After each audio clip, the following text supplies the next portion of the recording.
Hi everyone, in this video I will show you how to motion blur in CapCut. So before there is a no motion blur effect in CapCut, so you have to do a lot of things, but now it's just a way too easy. You just have to split or you just have to locate at that area where you want to add this motion blur effect. For example, this part right here, so you just have to click split. So in the middle or in this part of the video, I'm going to add this motion blur effect.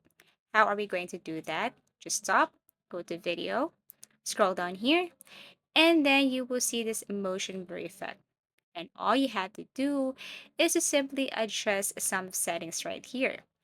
For example, the intensity, blend, direction, and speed. You just have to go to this area right here and adjust.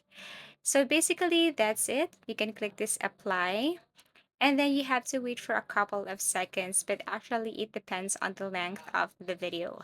So once the effect is now applied to the specific area of this video right here, then you will see the result. So this is what it looks like. This is what motion blur effect looks like.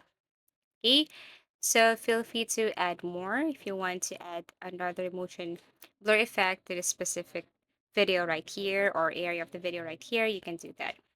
Okay, and after that, if you can see here, it's not that really blur. So if you want to add more blur effect, you just have to go to effects, look for blur, and then you have to move that blur effect, put it in the middle, I mean inside the video. So as you can see, it's more effective for me. So this is what it looks like. But unfortunately, I can't adjust the blur effect. But if you can see, it is a more, wonderful. The effect is more wonderful for me. It's more beautiful for me.